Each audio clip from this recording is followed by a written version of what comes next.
Oi, meus amores. Na aula de hoje, a gente vai começar um novo assunto. O assunto de hoje é Renascimento e Humanismo, tá? Então, a gente vai estudar as transformações que ocorreram na Europa depois da questão das cruzadas.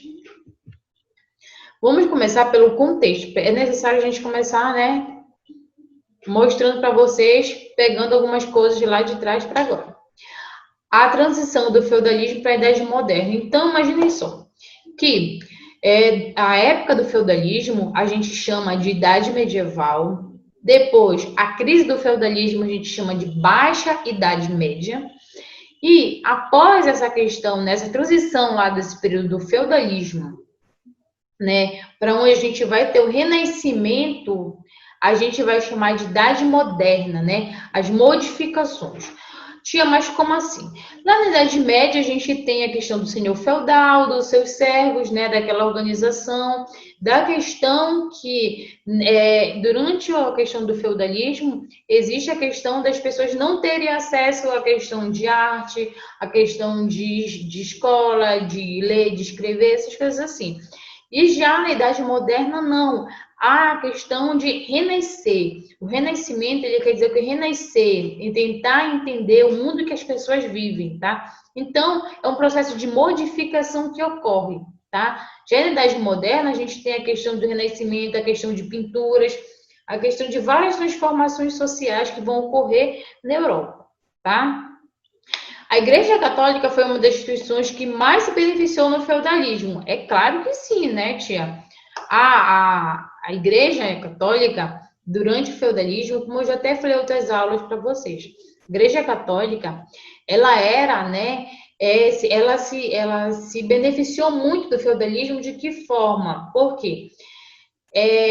Os padres, os bispos, né, eles eram muitas vezes senhores feudais, eles tinham uma grande quantidade de terras, né? Então, durante o feudalismo, eles se tornaram senhores feudais, tá? Então, eles acabaram tendo muita riqueza, agregando muita riqueza, né, durante o feudalismo.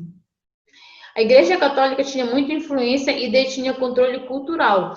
Sim, de fato. Por quê? Porque, assim, durante o feudalismo, durante essa época da Idade Média, a Igreja Católica era a única que detinha de questão de ensinamento, de conhecimento fora da questão da Europa, tá? A questão de conhecimento que acontecia no mundo todinho, né, no decorrer de outras localidades do mundo, né, chegava só para a questão da igreja. A igreja detinha de toda a questão de conhecimento, a questão artística, né? Principalmente as questões, né, de documentos, né, de pinturas da Roma Antiga, ela é toda direcionada para quem? Para a Igreja Católica. A Igreja Católica que fica de posse, né, de todo esse conhecimento, né, do mundo romano, do mundo grego, de pinturas, de ensinamentos. Quem fica com essas documentações são a Igreja Católica, tá? Então, lá na Igreja Católica, eles vão ter uma biblioteca com todos os livros e eles vão ter acesso a esse conhecimento, e esse conhecimento eles não vão repassar, né, para a sociedade, para a questão do feudalismo. Por quê?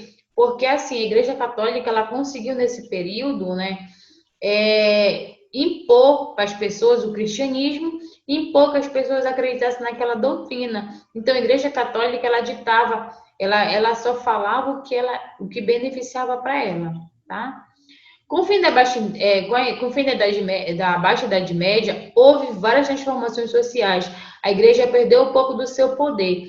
O que ocorre? A Igreja Católica, ela tinha um apogeu muito grande, ela tinha um poder muito grande, ela tinha muitas terras.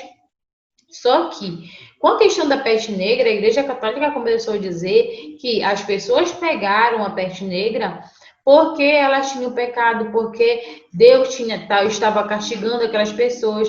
Fez com que muitas pessoas desacreditassem na igreja. Por quê? Porque tinha o que mostrava que isso não era verdade, era a questão das crianças. As crianças eram puras e acabaram muitas vezes tendo a peste negra e morrendo. Então, o que acaba ocorrendo é que as pessoas começam a desacreditar um pouco da igreja e a igreja fica um pouco desacreditada, perde um pouco do seu poder, tá?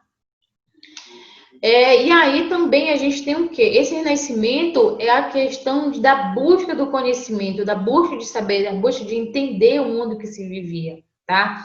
A busca de entender o mundo que a gente se vivia, não só baseado no que a igreja falava, porque a igreja falava que tudo acontecia, né? Tudo era relacionado a Deus, tudo acontecia porque Deus permitia. Então as pessoas começaram a se questionar, começaram a tentar entender realmente o porquê, né, as coisas aconteciam, de que forma aconteceu, tá? Então a gente tem essa questão desse renascimento, né, dessa nova questão de identidade, de tentar entender o mundo que vivia.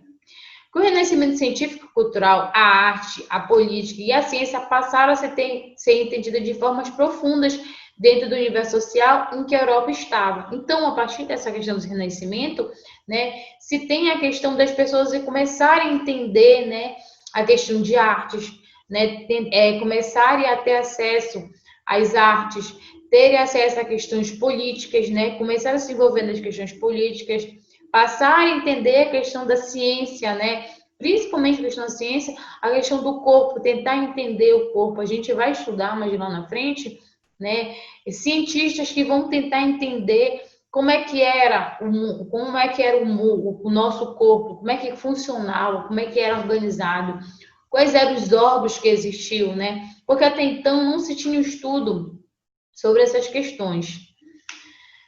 E aí também se tem nessa questão do renascimento o resgate da cultura grego-romana, né? Aquela cultura, né, de escultura, de pintura, de tentar entender, né, a questão de muitas pinturas e esculturas, tentar entender o mundo que antes, né, estava no seu pleno desenvolvimento e que com a questão do feudalismo, né, parou-se a questão dessa cultura grego-romana. Então, houve um período, né, que não houve muitas modificações.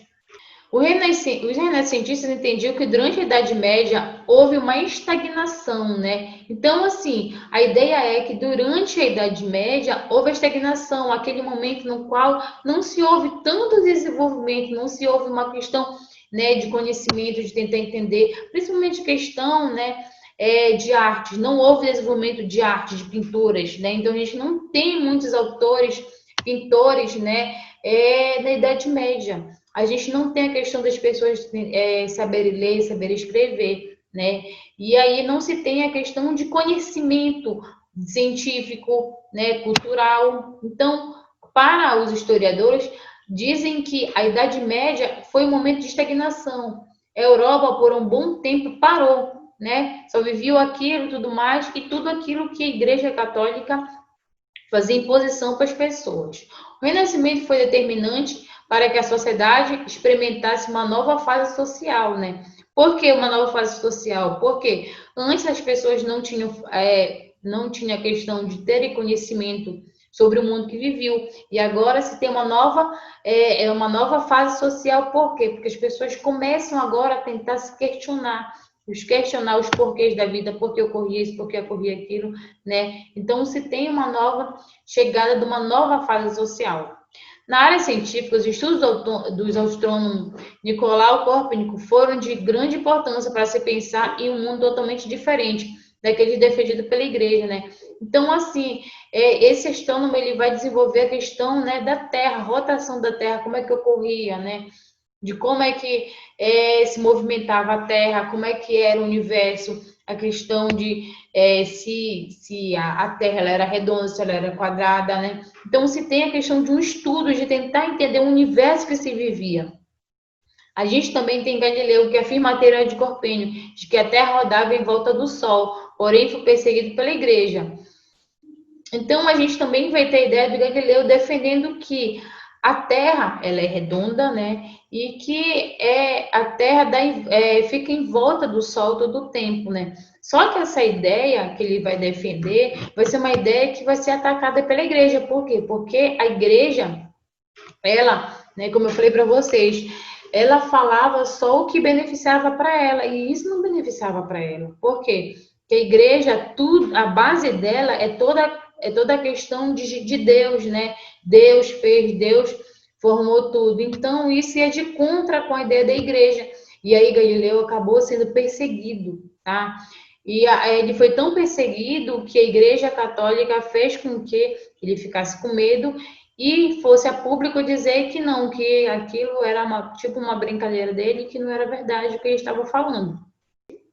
Do Renascimento. Foi na Península Itálica que surgiu o Renascimento científico e cultural, principalmente em Veneza, Genova, Florença e Bolonha, tá? Então a gente vai ter o quê? Essa questão de que foi na Península Itálica, né, nessa área da Itália, que houve esse desenvolvimento do Renascimento. Tia, mas por que, tia, houve desenvolvimento logo nessa área? Porque assim, eu acho que eu já falei para vocês em outras aulas. Enquanto uma parte da Europa ficava lá sem ter conhecimento, sem ter contato, sem fazer a comercialização com outras localidades, Veneza e Genova, né, principalmente Veneza e Genova, e Florença e Bolonha, elas vão fazer o quê? Elas vão ter contato comercial com outras localidades do mundo, né? Com o Oriente, por exemplo, vão ter contato com a Índia, com a China, né? Com a África, vão ter contato com várias localidades. E aí elas sempre vão ter a questão de conhecimento científico, cultural, né? Então, vão ser cidades que não vão parar como outras localidades dos feudos, tá? Vão estar sempre nesse desenvolvimento, principalmente da questão comercial. Então, vão ser cidades que vão, né, ser, né, aonde vai surgir essa questão de tentar conhecer, de tentar entender o mundo que se vivia. A burguesia financiou o desenvolvimento das técnicas para o comércio se fortalecer. E outra coisa, nesse período, a burguesia ela tem ascensão. Essa burguesia, ela vai o quê? Ela vai financiar, né, a questão do comércio. Por quê? Porque beneficia muito, porque essa burguesia são comerciantes. Então, para ela é muito importante essa questão de se ter um desenvolvimento, essa questão dessa comercialização. Então, ela vai financiar, né, as grandes expedições que vão sair da Europa para ir para a China, para a África, para a Índia, tá? E para outras localidades do mundo, ou seja, para ir em busca, né, de matérias-primas para se fazer essa comercialização na Europa. Até porque quem vai fazer essa comercialização logo, quem vai começar essa comercialização com produtos de outras localidades, vai ser Veneza e Genova, tá? E aí vai se ter, nesse momento, a retomada das tradições grego-romanas, a ideia de pintura, de esculturas, a questão científica, a questão de pensar, de tentar entender o mundo que se vivia, tá? O surgimento da figura política de mecenas, que era um incentivo a financiador cultural e artístico. Então, olha só, imaginem só que nesse momento a gente vai ter uma figura política que vai ser chamada de mecenas. Tia, mas quem são esses mecenas? Esses mecenas são os burgueses, né? São os nobres, tá? São as pessoas das classes mais ricas. Esses mecenas, essas pessoas mais ricas, elas vão financiar, né, a cultura, a questão das pinturas, vão financiar, vão dar dinheiro para os pintores, né, fazerem grandes obras e principalmente fazerem, né, pintarem, né, o rosto, o cotidiano das pessoas. Então, esses mecenas eles vão ser os principais financiadores, né, desses artistas, né, que estão em pleno desenvolvimento agora nessa questão desse renascimento. Renascimento e características. No século XV, o renascimento científico e cultural assumiu uma fase de consolidação dessas ideias e concepções que foram adotadas por boa parte da sociedade europeia, influenciando assim as principais transformações tecnológicas. O Renascimento apresentou 5 características fundamentais.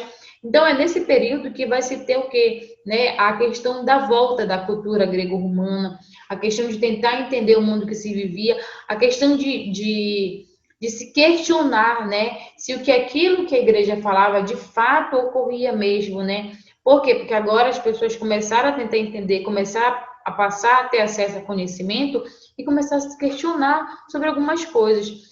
E aí, nesse sentido, o Renascimento apresenta 5 características fundamentais, né?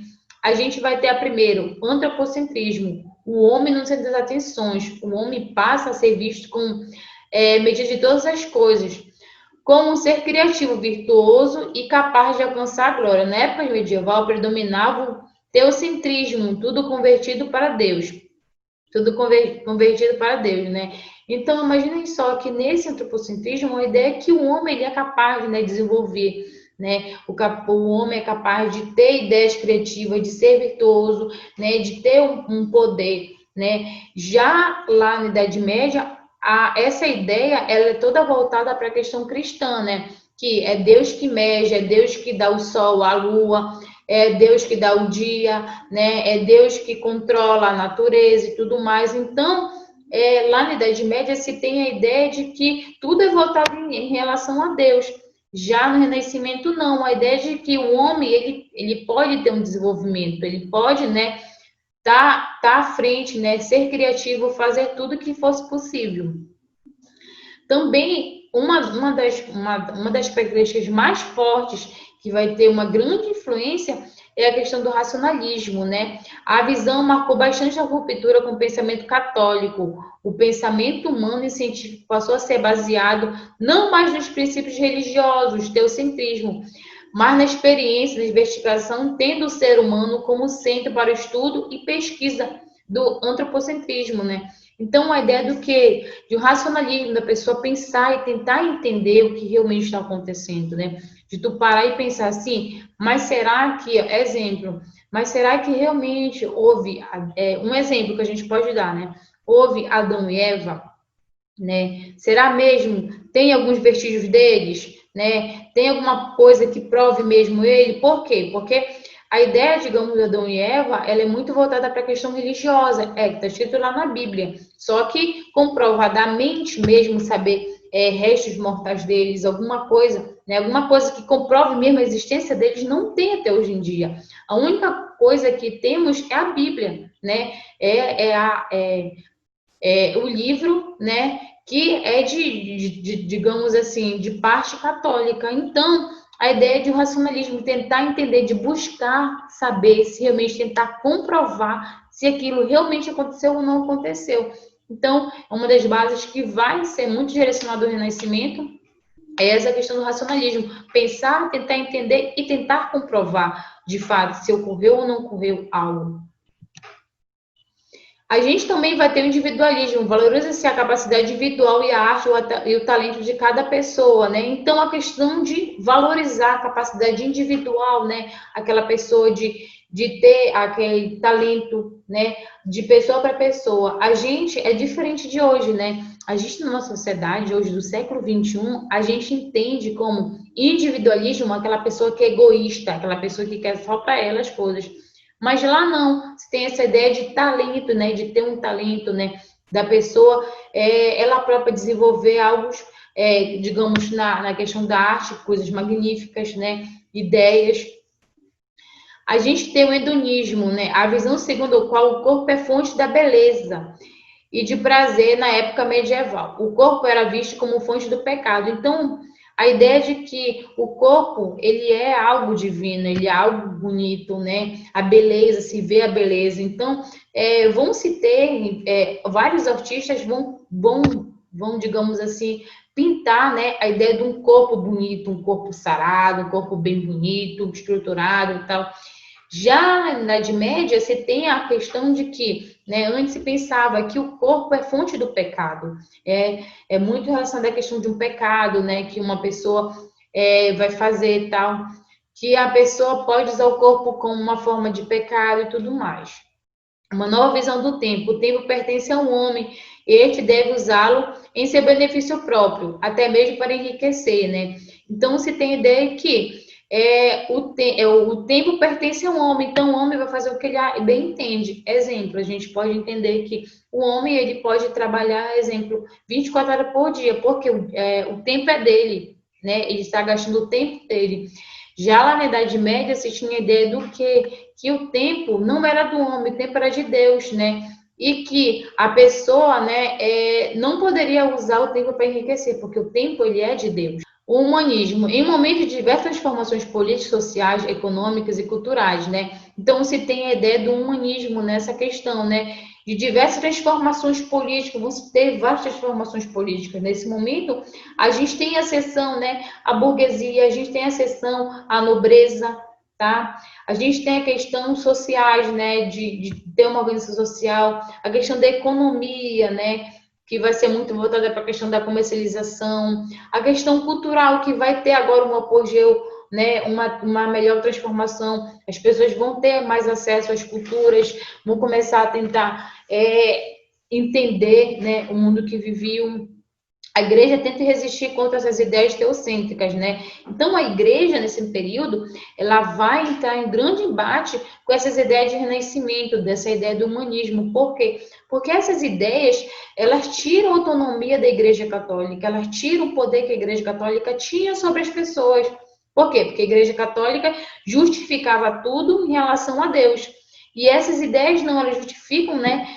Para que as pessoas comecem a entender, comecem a pensar, comecem, né, a se organizar e a agir de acordo, né, com a lógica, de acordo com o seu raciocínio, de tentar justificar, de tentar entender o mundo que viveu. E aí é nesse momento que a Igreja Católica ela entra no embate. Ela vai começar a perseguir essas pessoas, né, essas pessoas que vão, né,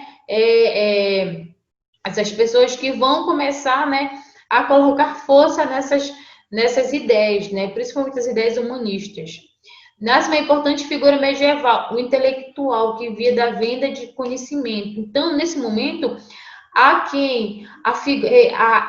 uma figura agora, né? Uma figura que é o intelectual. Esse intelectual são aquelas pessoas, né? Que lá na Idade Média já participavam das universidades, né? Então, as universidades elas se tornam muitas vezes um perigo para a igreja, por quê?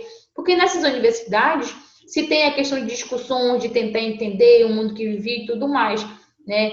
E aí nasce um intelectual, esse intelectual que vive da venda do conhecimento. Então, ele vai passar esse conhecimento, mas para ele passar esse conhecimento, vai ter que ser pago um valor para ele passar esse conhecimento, tá? Críticas ao teocentrismo ganha força, né? Então, assim, nesse período, a crítica ao teocentrismo ganha muita força. A crítica de que a igreja falava, né, que tudo era relacionado a Deus. E aí, no humanismo, no renascimento científico e cultural, é a questão de que, né, do racionalismo, a questão da pessoa pensar, tentar entender e tentar justificar. E a Igreja Católica, ela não conseguia justificar com fontes mesmo que poderiam provar o que ela estava falando. Porque a única prova que ela tinha era a Bíblia, né? E aí há essa questão desse embate, né? Dessas críticas em relação ao teocentrismo. A ideia de que, como eu falei para vocês, né? Tudo é regido por Deus. E aí, essa questão desse conhecimento fora dos muros da igreja, né? Por quê? Porque esse conhecimento na Idade Média, esse conhecimento fora dos muros da igreja não existia. Por quê? Porque todo o conhecimento, né, que se tinha do mundo todo, que a Igreja Católica tinha, ela se fechava para ela. Ela não passava esse conhecimento, né, para o povo, justamente para que o povo não viesse ficar, né, contra ela. Então, aí você tem essa ideia, né, desse conhecimento fora dos muros da igreja, que não existia, não se tinha. Começa a entrar em cena o antropocentrismo, né? Então, aí começa-se o quê? O antropocentrismo. Começa a se ter essa ideia de que tudo tem que ser justificado, tudo tem que ser provado, né? Então, assim, a Igreja Católica, como eu falei para vocês, ela vai ser uma das instituições que vai estar sempre ali tentando, né, conter, tentando fazer com que as pessoas não acreditassem nessas ideias que estavam sendo disseminadas.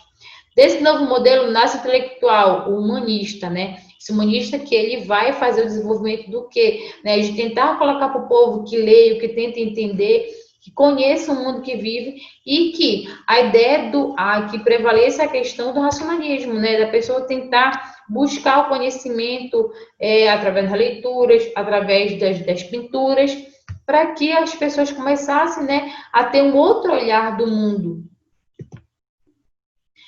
Durante esse período, a gente vai ter vários pintores, né? Pintores e escultores. Os pintores e escultores do Renascimento são considerados artistas extraordinários.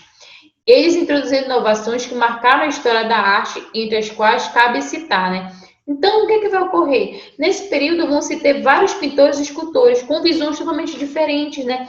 visões, né, que no primeiro momento, para não se ter esses pintores, para não se ter problema com a Igreja Católica, o que eles vão fazer? Eles vão fazer pinturas, né, pinturas sacras, pinturas, né, de Jesus, de Maria, né, pinturas que são muito relacionadas à questão da igreja, mas com algumas características, né, que fazem com que a pessoa consiga refletir, consiga tentar entender, né, o que aquela pintura queria falar para eles, né, fazer com que as pessoas começassem a buscar conhecimento, as pessoas começassem a as pessoas começassem, né, a se questionar sobre aquela pintura, o que aquela pintura queria dizer, né?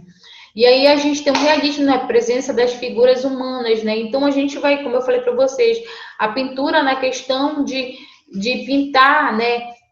Ter características humanas, né? Ter características de pessoas humanas e principalmente características voltadas para a questão da questão sacra, né? Então você ter a ideia do que essa questão do ser realismo, né, na representação da figura humana, vai se ter o que é das paisagens, isso esforço em retratá-la exatamente como são por meio dos estudos anatômicos da matemática e do desenho. Então é exatamente o que é esse realismo, né? A ideia de que pintar coisas relacionadas à anatomia, né? A questão do corpo humano, tentar pintar, né, os órgãos humanos, como é que era a estrutura dos corpos humanos, a ideia de pinturas de paisagens, né, para tentar imprimir a ideia do naturalismo, né, a questão da questão da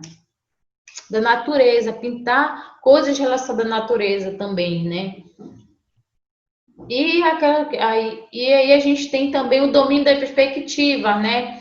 Que é as técnicas que permitiam transmitir a sensação de profundidade. Por meio delas, o Renascimento conseguiu fazer suas obras parecerem tridimensionais, né? A ideia de fazer uma pintura bem grande, né? A ideia de ter muitos detalhes nessas pinturas, né? Então, era exatamente esse domínio da perspectiva o que retratava a questão de se ter uma perspectiva, de fazer uma leitura diferente, né, dessa pintura.